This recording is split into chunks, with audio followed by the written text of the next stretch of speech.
Okay, let's jump right into this.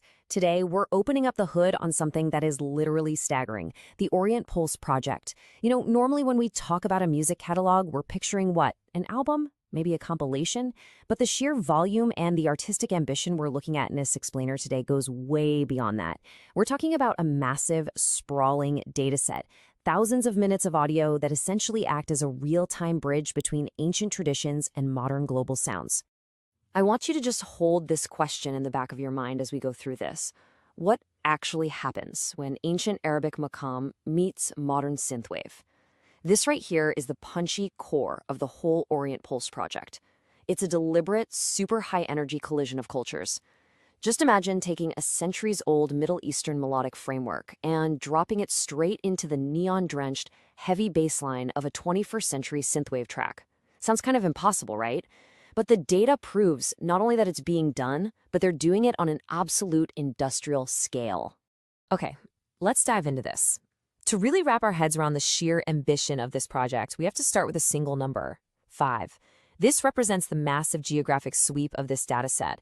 The Orient Pulse project doesn't just pull inspiration out of thin air, It maps its audio directly to 5 distinct cultural and metropolitan hubs. This isn't just some generic world music database. No, it's deeply, fundamentally rooted in the specific creative pulses of 5 major cities across the region, and each one brings its own distinct musical gravity to the table. So think of me as your tour guide for the next few minutes as we sweep across these locations. We kick things off in Abu Dhabi, then move westward to the bustling creative scene of Riyadh.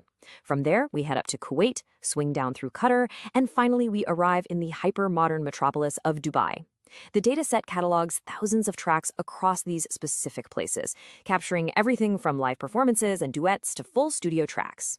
It's essentially a map of the region's modern musical nervous system.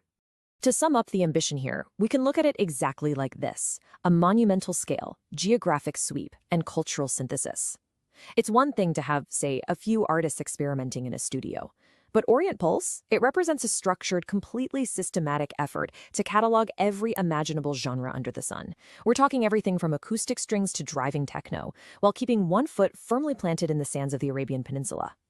But to really understand this macro-level geography, we need to zoom in a bit and look at the micro-level voices actually bringing it all to life. Let's move to and see how this builds in Part 1, Voices of the Pulse. And this brilliantly illustrates how a catalog this vast is really nothing without the human element. The data meticulously tracks the types of vocalists assigned to each piece of music. And when we break down the performers across this massive project, we see just an incredible distribution. We've got dedicated slices for solo female and solo male vocalists, sure, but we also see a massive volume of duets where vocalists are trading these incredibly intricate melodies. And perhaps most impressively, full choirs. I mean, just think about the production value and the logistical headache required to organize, record, and mix full choirs across dozens of completely different genres. It's wild. To truly understand how eclectic this casting really is, we just have to look at the regional breakdowns. In Abu Dhabi, we don't just have standard pop songs, no way. We have heavy metal tracks backed by full choirs clocking in at over 6 minutes long. In Kuwait, there's this massive presence of ethno-trance performed by duets, locking into these deeply hypnotic, rhythmic grooves. And then over in Dubai, we've got solo female vocalists fronting upbeat indie electronic tracks. The sheer audacity of these totally unexpected vocal and genre matches, that's what makes the foundation of this catalog so absolutely fascinating. Moving right along to Part 2, the harmony and the clash of worlds. This brings us to the absolute core artistic achievement of the project, forcing deeply rooted regional mellows into a direct conversation with modern global pop. It is literally a high-wire act of musical fusion. On one side, we have traditional folk, the incredibly complex microtonal scales of Maqam, and the historical rhythms of Fjiri. And then, on the exact opposite side, we've got the driving, synthesized forces of global pop, EDM, synthwave, trap. Orient Pulse is the spark that happens when you smash these two massive worlds together. It takes immense technical skill, and frankly, a lot of artistic respect, to blend these elements without losing the soul of either one. Now, what's really interesting about this slide is how this fusion gets incredibly specific depending on the city. In the Qatar dataset, for instance, there's a massive concentration of Maqam fusion. Now, this isn't just a generic buzzword. Maqam is a deeply intricate system of melodic modes used in traditional Arabic music, and it relies on microtones that, well, they don't even exist on a standard Western piano.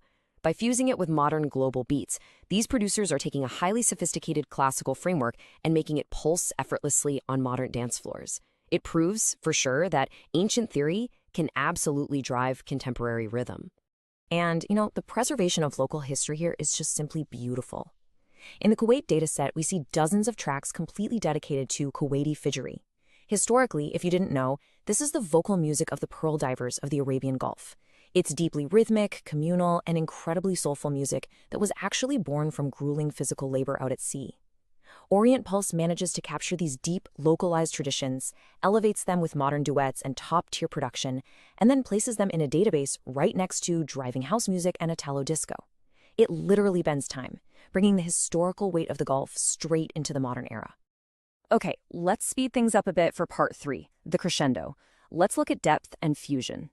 When we scan across thousands of rows of data, we find these rapid-fire, entirely unexpected cross-pollinations just hiding everywhere within the catalog. We've got the pulsing, hypnotic beats of ethno-trance. We have trap Arabic, which brings heavy 808 bass lines to traditional wind instruments. We have these sprawling, dramatic, synamic spoken word pieces featuring massive choirs. In Qatar, we even see flamenco fusion intertwining with Arabic scales and high-energy Afrobeat Arabic fusion.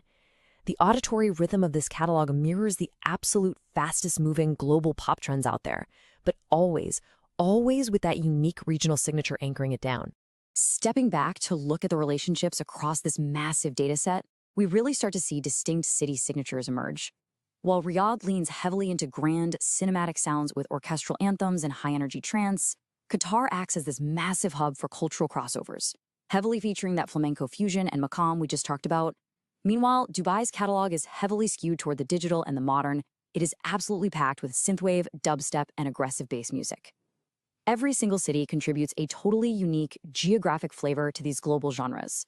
So the crucial point is that the staggering variety of pacing and genres here is absolutely no accident. From quiet acoustic ballads all the way to aggressive dubstep bass drops, Orient Pulse is exactly what its name suggests, a relentless, living pulse of cross-cultural innovation.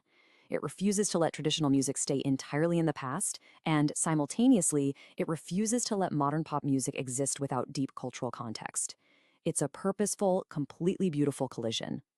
Which leaves us with this final thought. When you look at thousands of tracks meticulously categorizing the blending of ancient pearls of wisdom with a digital sense of tomorrow, is this just a collection of songs, or is it the ultimate blueprint for the future of globalized music?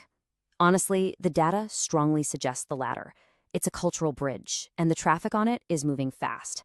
Thanks for joining me on this explainer, and hey, keep listening closely, because the future of music might just sound exactly like the Orient Pulse.